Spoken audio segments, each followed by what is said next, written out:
Hey y'all, I'm gonna be checking out a really cool team game with myself, tonystark, and didnt on Team 1. So didnt was the best player in the game, and tonystark was kind of the noob in the game. So basically, we split it up that way, and then Wolfrahm and King-MC are more mid-rated, and Nedris is more high-rated. So that was the split up. It took us a long-ass time to figure that out.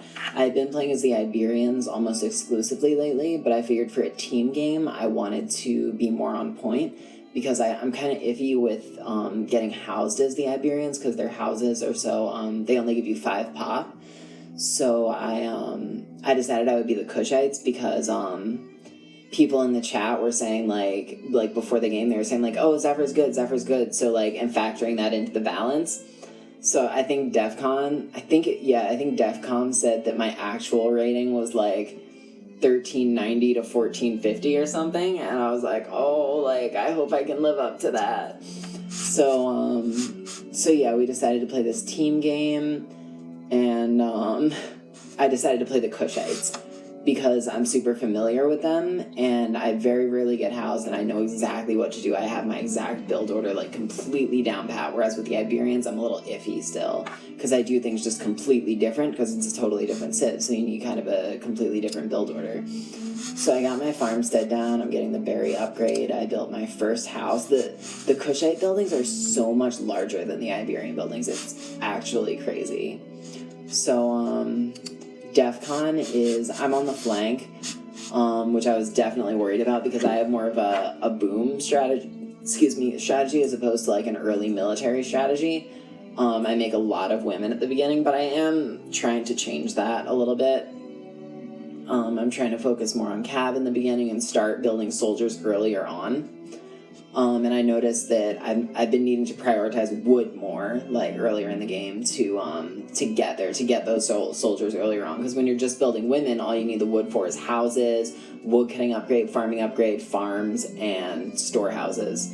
So, when you're actually also building soldiers, that costs as much wood as all that other stuff combined, like, per minute or whatever. So it's really important to put a lot of people on wood and don't go over, like, 6 farms in phase 1, I would say, if you're trying to get more of a military build early on.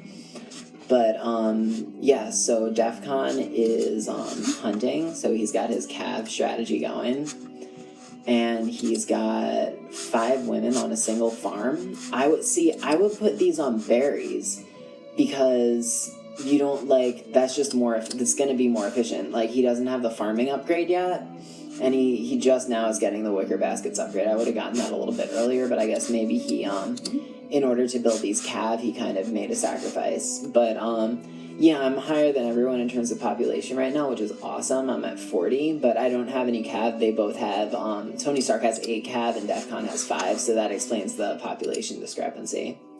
So, they were both playing as the Carthaginians, which is really interesting. I played as the Carthaginians a few times. I forget if it was in Alpha 23, though. No, it was in Alpha 24. But yeah, they're a really fun civ to play. I think they are like the Kushites in that they train champion cavalry out of the temple, which is cool. So tonystark is falling behind everybody in terms of population, but that's kind of expected because of his rating. He neglected to get the chickens until very late into the game, so that's a mistake. Like, normally all the chickens are gone within, like, the first minute, or they should be, because it's, like, the easiest source of quick food close to your civ center. These cav having to walk this huge distance to deliver the hunt isn't any way, like, he should have just put them all on chickens and then sent them to hunt, you know? He also started his farm before finishing his berries, but it's a little bit different in this case because there's only 1 berry bush left, so all the women aren't going to fit on that 1 berry bush. Those are his cav, and where are... Okay, those are DEFCON's cav. So on Team 2, we have King-MC. So I had just played a game against King-MC right before this. King-MC-febreze, I should say. right before this team game, I played a one-on-one with him, and I barely eked out a victory. We both were playing as the Iberians, and he's really good at booming. His boom was actually ahead of mine. I'm slightly ahead of him in this game, though, but he's only one pop behind me. So I think out of everyone for this game, me and King-MC were really evenly matched because we're both really good at booming. But I think I edge him out slightly in terms of skill. Wolfrahm was kind of the other more mid-level player on Team 2.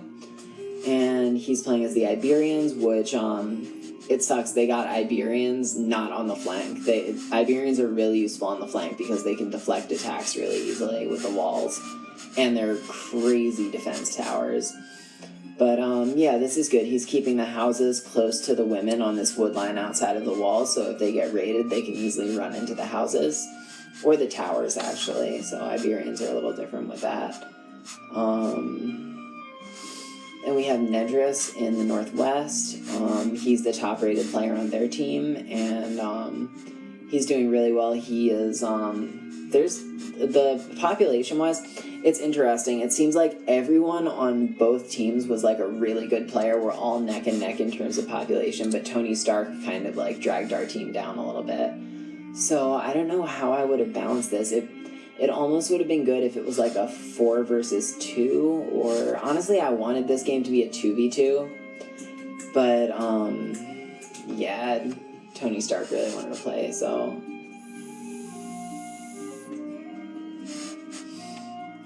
yeah, so Nedris is, I really like his structure. Like, he's got these 2 rows here, that's really pretty.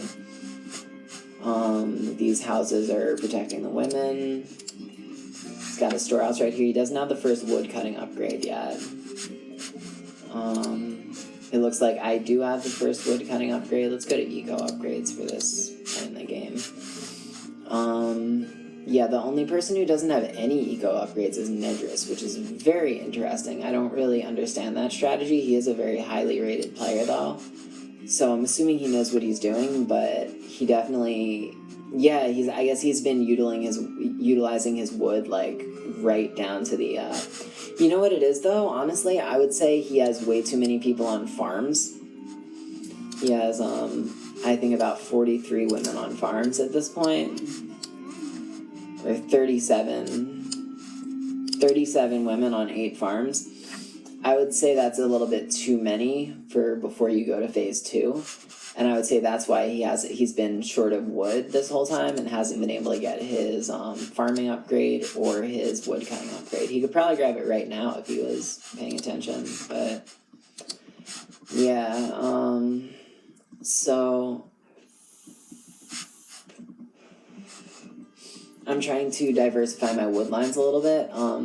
I think the reason for that is I noticed I was running low on wood, so I needed to do an emergency kind of pull a bunch of archers off of my metal mine and put them over on this wood line over here.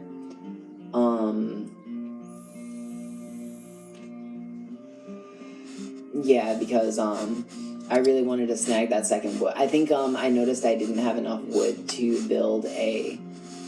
No, it wasn't the market. I think it was because I was just building soldiers at a rate where if I was going to continue building them at that rate, I would need to get some more wood before I really started committing everyone to metal.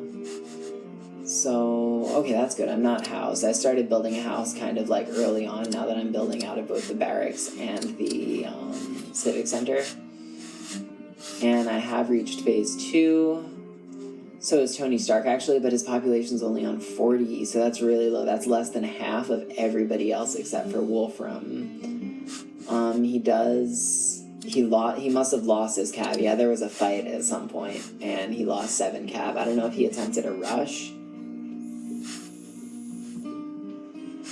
That's probably what happened, and he, like, lost control of them. So now we have... Okay, so we do have a rush now. We have Defcon going over to Nedris' territory. So I wouldn't have picked Nedris because Nedris is definitely going to be the most able to defend on that team. He's definitely by far the top player on that team. So he did a good job. He got, Oh, I guess he's gotten 12 kills at this point. Okay, so he raided King-MC while I wasn't looking. That's crazy. I need to pay more attention to the minimap.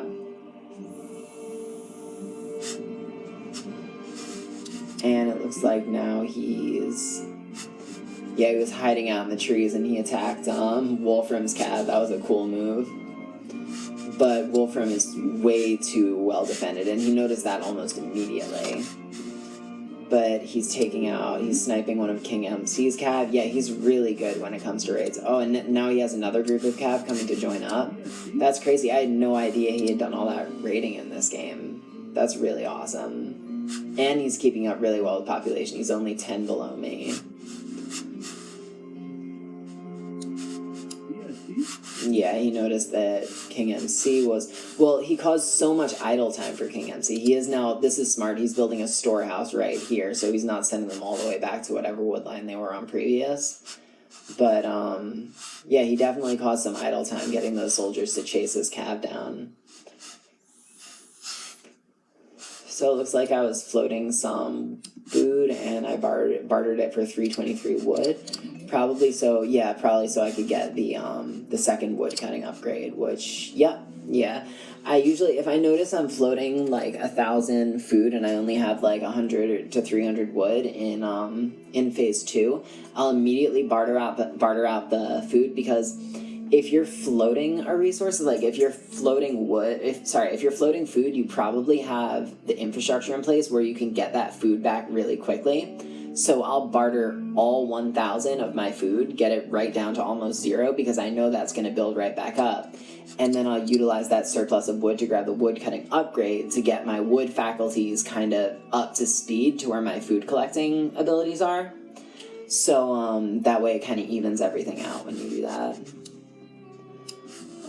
So it looks like these guys are back to hunting. And...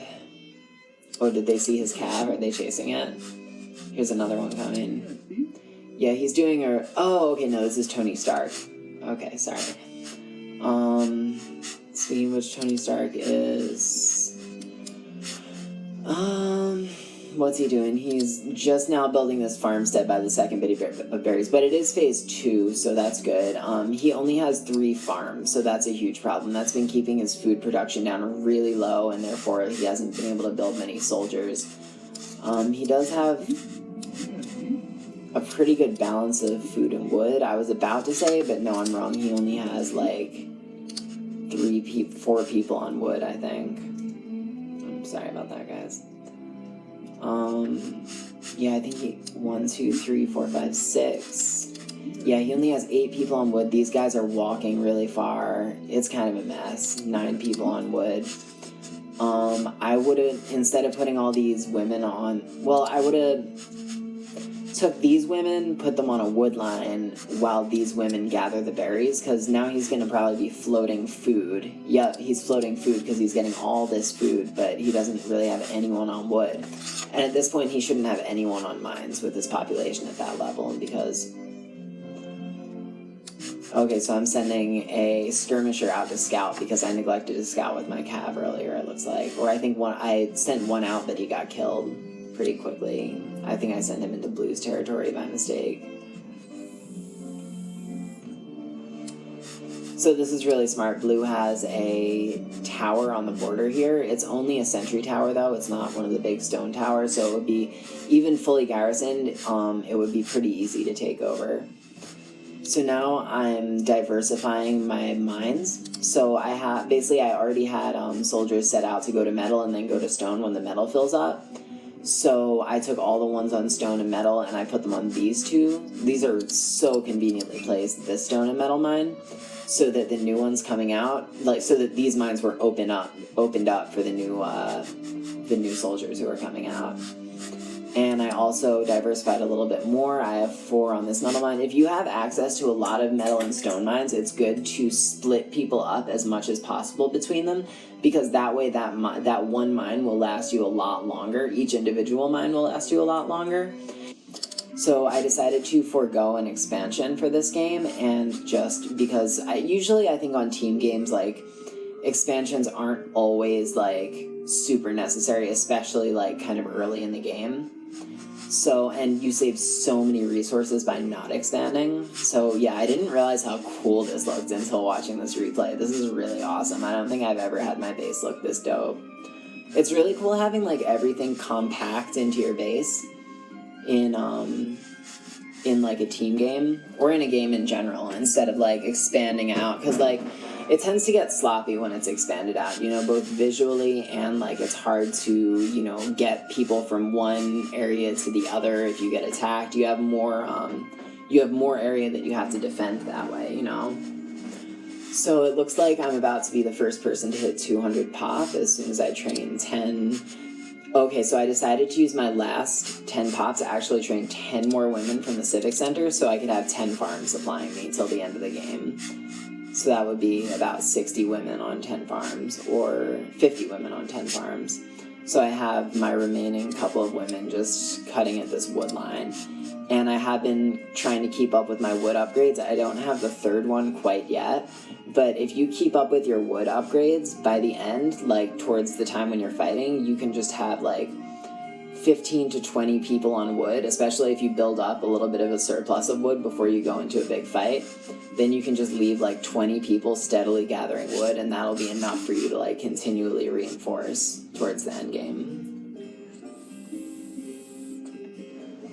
It's the same concept as the mines. It's good to have them split up onto different wood lines too. Like 10 on one wood line, 10 on another wood line, because that way it'll take longer for the distance between the storehouse and the actual wood line, and the wood lines won't run out as fast and leave you with a bunch of idols. Damn, this made me really want to play a game. Okay, so let's look at my troop composition. I have 15 macemen, 20 skirmishers. Those are the Nova Village mercenaries. I'm using them for my building while my other guys gather mineral resources and stone. But it looks like there's a fight that's about to break out. Okay, there's 2 fights breaking out at the same time. So Defcon is marching his soldiers over to attack Wolfrahm. And meanwhile, there's a little skirmish going on over here because I'm trying to build a fort and he's trying to deny that. But he only sent like a few soldiers in at the same time to deny it. Now he's trying to build his own fort, which was a mistake. He should have kept running them back till they met a larger group of soldiers and then marched them forward to attack, because I was able to take out so many of these guys who were just working on that fort. And then I turned my guys around and helped them finish this fort. And yeah, he really should have committed more to this. If he, or not done it at all. You know, he should have either let it go up or sent people he had back here. Like, he has all these guys mining. So now we have, the first big fight. We have, King-MC being, there's a lot of fighting going on, fuck. Okay, so we have, who's this over here? This is Wolfrahm. He's coming towards the center. And then, Defcon is trying to attack King-MC, but, he didn't send everybody in at the same time. He sent his hero in straight up, so they were able to completely take out his hero. They were able to focus an entire army fighting the one hero. So he called me for help at this point, and I had to finish that fort real quick, but as soon as it was finished, I came right over. And I did leave a bunch of people in the fort to defend my border against Nedris. But Nedris is... Tony Stark has been completely taken out of the game, so it's 100% 2v1 at this point. I didn't realize how low his pop was for the whole game. But Defcon has been severely beat up too. I have a bunch of soldiers here, and I'm reinforcing them with not fire cav, because I'm not Iberians, but the champion spear cav that luckily yellow retreated for whatever reason, and me and me and Defcon were able to go against 2v1 on King-MC. Yeah, yellow completely effed up here by marching his army in the complete opposite direction. He should have been in this battle because he would have swung it for sure between King-MC and me and Defcon. But as it is, Yeah, me and DEFCON completely took him out. And he's down to 126 pop now, so we completely weakened his army. I spawned a hero, but I accidentally left her out here instead of bringing her into the battle, which was a big mistake. Now Yellow's bringing his army in, but luckily we have enough people here where we can take them out. But, okay, see, my cab chased him, but yeah, he should have, DEFCON should have backed me up here. Because between the two of us, we could have taken Yellow's army out. But as it is, he was able to overpower my troops. Plus a lot of my archers. I just sent my cav over by mistake. And I kept my archers over here to kind of help him, like, whatever, take over this base. But, like, we weren't really taking it over. He just managed to grab a storehouse, which he lost the loyalty for anyway. And if he had helped me fight Yellow here, we could have completely taken Yellow out of the game. And then it would have just been Nedris, and it would have been 2v2 at that point. It would have been me and DEFCON versus Nedris and Wolfrahm, but we would have just taken Wolfrahm out. So we kind of would have been able to swing the game from 3v2 to 2v1 if we had been able to take his forces out there. But unfortunately, that's not what happened. I lost most of my army there. Because he kept a lot of his troops here, and I kind of kept a lot just chilling with those troops, and I just sent my champion cav in to kind of get their asses kicked. Thankfully, I didn't send my hero in at that point, because that would have been shitty as fuck. She would have died too. So now I notice my base is being attacked by Nedris, so now with my weakened army, I have to come back and defend against these rams, which surprisingly, I'm actually able to do. And DEFCON has now decided to go maybe fight Yellow, maybe come to back me up, we'll see. Hopefully he comes to back me up at this point. Because we could have taken Yellow before, but I think at this point his army got mad weak taking out Green. So if he tried to take Yellow on his own, it would be kind of like this situation, which is me trying to take Blue on my own. Which I'm actually managing to do pretty successfully. I'm using my champion spear cav to take out the rams. It's not the best, but I haven't trained any sword cav yet, but I'm finally training a bunch. Or maybe I did train the sword cav. Yeah, I did start training the sword cav as soon as I saw these rams. But it was a little late. I should have trained them earlier. I trained the champions, which would have been fine to take out rams, but a lot of them got killed chasing Yellow. It sucks because at first it looked like, when we were over there, it looked like DEFCON's army was following me to fight Yellow, but then he turned them back around towards the base, and that kind of threw me off a little bit.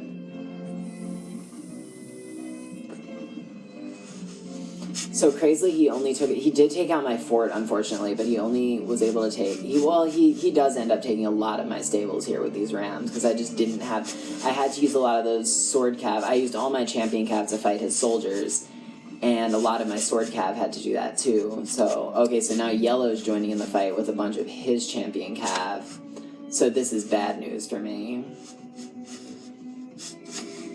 But I'm actually somehow able to fend Yellow off as well. So that's crazy. I just had to defend against both Blue and then, luckily, a small attack just from Yellow's champion cav. But there were like 17 of them there.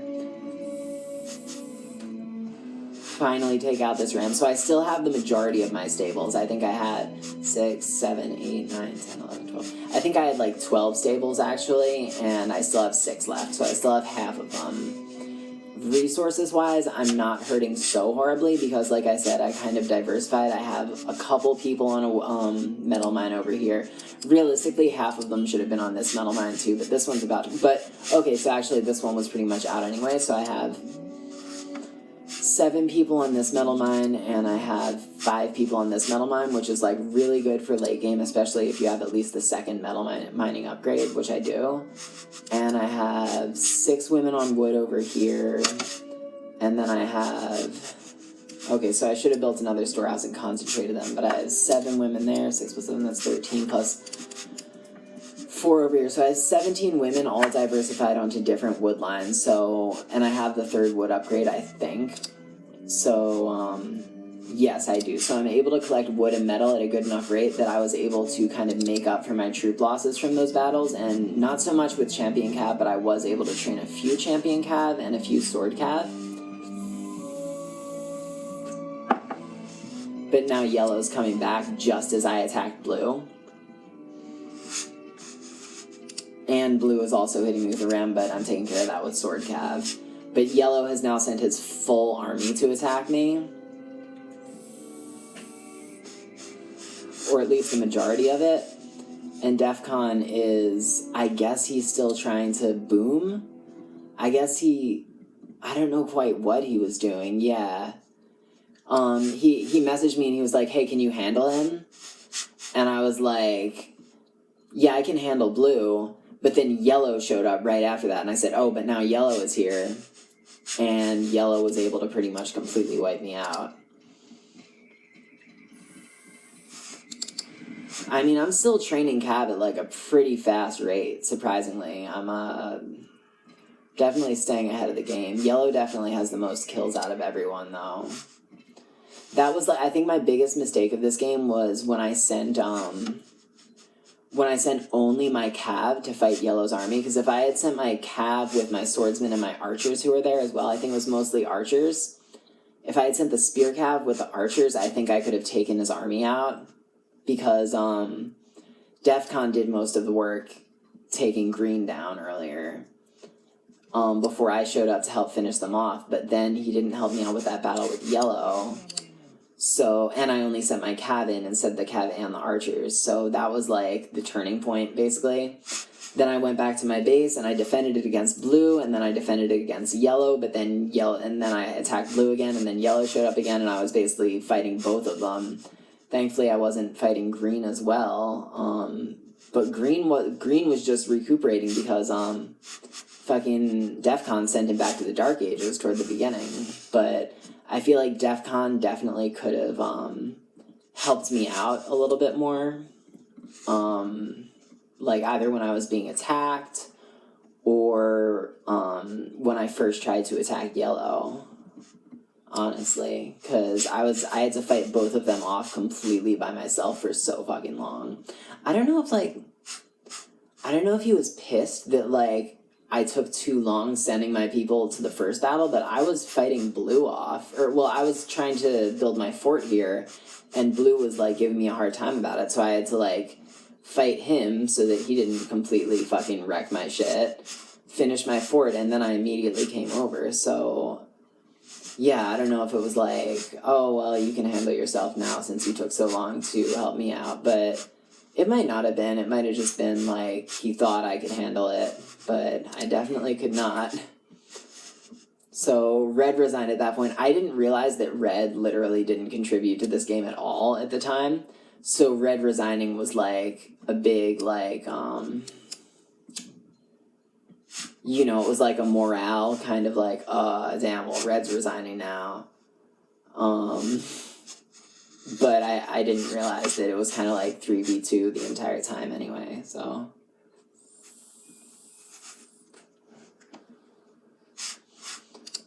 So now we got an arsenal being built right on my border.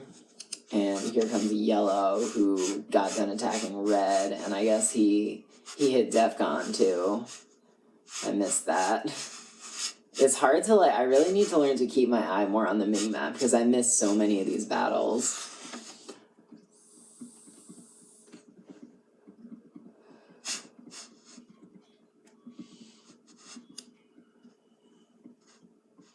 I don't know, like, I feel like I played this game pretty well. Like, I feel like I made that one mistake, like, halfway through, but I think, we were already at a huge disadvantage as far as, what's his name? Yeah. And I built myself back up decently. I'm up to 182, but it's 3v1 at this point. Yeah, I was even about to build another fort to make another hero. Like, I was very much still in the game. But, yeah, at this point, like, I was 2v1 again, so.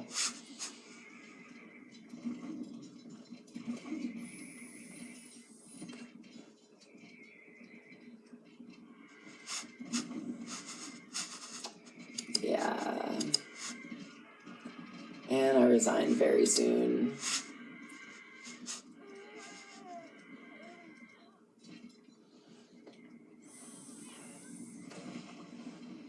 Yeah. Once yellow showed up, I was like, alright, that's cool.